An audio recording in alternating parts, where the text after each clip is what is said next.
Erikson's 8 stages of psychosocial development and its implications in education. Erikson was a German-American developmental psychologist and psychoanalyst who, together with his wife Joan, became known for his work on psychosocial development. He was influenced by Sigmund and Anna Freud and became famous for coining the phrase identity crisis. Despite lacking a university degree, Erikson served as a professor at prominent institutions including Harvard, University of California, Berkeley, and Yale. Erikson is convinced that a personality develops in a series of stages. Hence, Erikson's theory of psychosocial development identifies 8 stages in which a healthy individual should pass through from birth to death. Erikson's 8 stages of psychosocial development focus on the resolution of a specific crisis that one encounters in each stage of its development as a person. At each stage, we encounter different needs. We ask questions and meet people who influence our behavior and learning. According to Erikson, the crisis that one encounters must be resolved for a child to develop into a healthy and well-adjusted adult, in which in return makes him a contributing member of society. Erikson calls this ego strength or ego quality. Now, let's delve into the 8 stages of psychosocial development. The first stage in Erikson's stages of psychosocial development is the infancy stage, involving trust versus mistrust, which takes place from birth to 12 months of age. This stage is the most fundamental stage in life. The infant is utterly dependent on parents, especially the mother.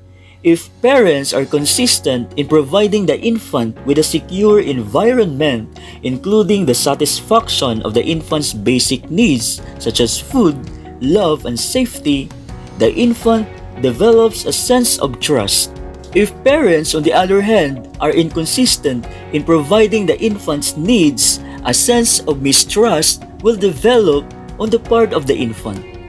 Mistrust will lead to feelings of frustration, withdrawal, suspicion, and lack of confidence.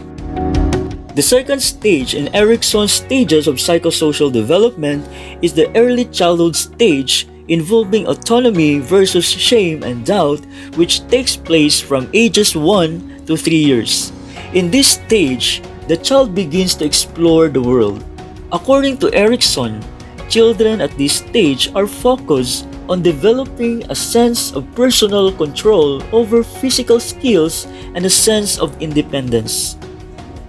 It is also the stage where the child begins to show strong and clear preference over things of interest such as food and toys. Success in this stage will lead to the virtue of will. If children in this stage are encouraged and supported to make choices of their own, which in turn allow them to personal control and gain confidence, the children will become more confident and will develop a sense of autonomy.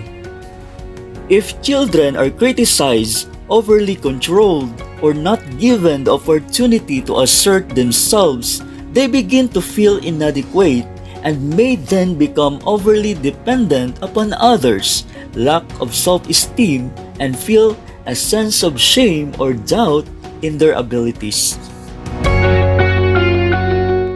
Initiative versus guilt. The third stage in Erikson's stages of psychosocial development is the preschool stage, involving initiative versus guilt, which takes place between ages 3 and 6. During this stage, children are now capable of initiating activities and begin to assert control over their environment through social interactions and play. Erikson argues that for children to be successful in this stage, they must resolve the task of initiative and guilt. The task of initiative, which is commonly known as a sense of ambition and responsibility, can be fulfilled when parents allow their children to explore the world on their own and then support their choices. Children who are successful in this stage may develop self-confidence, a sense of initiative, a sense of purpose, feel capable, and able to lead others. If children are not successful in this stage, that is when their initiatives are stifled by their parents or their initiative do not yield the desired result, they develop a sense of guilt. The fourth stage in Erikson's stages of psychosocial development is the school-age stage involving industry and inferiority, which takes place between ages 6 and 12. In this stage, children begin to develop a sense of pride in their abilities and accomplishments, particularly in schoolworks, sports, social activities, and family life. According to Erikson, if children are encouraged and commended by their parents or teachers for their initiative, they develop a sense of competence and belief in their skills. They begin to feel industrious and feel confident in their ability to achieve goals. However, if children don't get the support of parents and teachers in the form of encouragement and appreciation, then the child begins to feel inferior. They will doubt their abilities to be successful and therefore may not reach his or her potential, which might be responsible for the development of a sense of inferiority. The fifth stage in Erikson's stages of psychosocial development is the adolescent stage involving identity versus role confusion, which takes place between ages 12 and 18.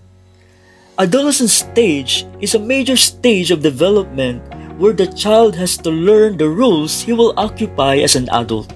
According to Erikson, this stage plays a crucial role in the development of a sense of personal identity. It is the stage that the adolescents explore their independence and develop a sense of self. During adolescence, the transition from childhood to adulthood is most important.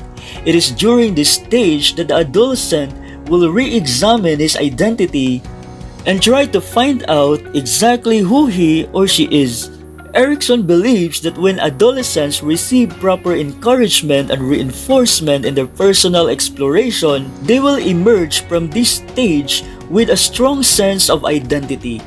Those who do not receive proper encouragement and reinforcement will develop weak sense of identity and experience role confusion not only about themselves but also their future. Intimacy versus isolation. Intimacy versus isolation is the sixth stage of Erikson's theory of psychosocial development. This stage takes place during young adult between the ages of approximately 18 to 40 years. During this stage, the major conflict centers on forming intimate, loving relationships with others. According to Erikson, after the person develops a sense of self in adolescence, he is now ready to share his life with others.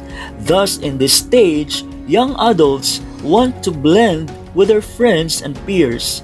They want to develop an intimate relationship with other people like long-term relationships as they are now ready and capable of forming intimate relationships such as friendship and marriage.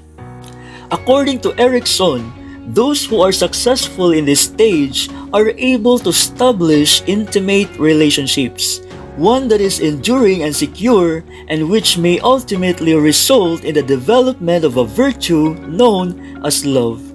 If people fail to establish intimate relationship with others, they may develop a sense of isolation. The seventh stage of Erikson's theory of psychosocial development is the generativity versus stagnation. This stage takes place during middle adulthood from ages 40 to 65. According to Erikson, when a person makes a significant contribution during this stage, for example by raising a family or engaging in a productive work that contributes positively to society, A sense of generativity or a sense of productivity and accomplishment ensues. Those who fail to fulfill this task may experience stagnation and feel unproductive. The last stage of Erikson's stages of psychosocial development is the ego integrity and despair. According to Erikson, as people get older, their productivity slows down and begin to explore life as retired individuals. It is during this time that they contemplate their accomplishments, and when they are proud of them, they feel a sense of integrity. This will enable them to look back on their life with little regrets. However, those who fail to fulfill their tasks during this stage may feel that their life has been wasted and look back on their life with many regrets. As a result, they face the end of their life with feelings of depression and bitterness, which eventually results in despair. Now, let's proceed to the educational implications of Erikson's stages of psychosocial development. The educational implications of Erikson's psychosocial development theory adhere to instructional materials matching individuals' developmental stage. It should be expected that learners progress in their educational needs in a certain approximate structure but with variations. For example, it would be more productive to teach adolescents about developing their careers but not so for much younger individuals. Teaching Erikson's theory at different grade levels is important to ensure that students will attain mastery of each stage in Erikson's theory without conflict. Erikson's psychosocial theory is a very powerful way for building self-awareness and for improving oneself, as it helps to understand a person's learning according to his or her personal differences. Hence, it is an integral part of the academics because it helps in teaching and helping others. And that ends my discussion about Erikson's 8 stages of psychosocial development and its implications in education. I hope that you've learned something out of this video. Thank you and good holy.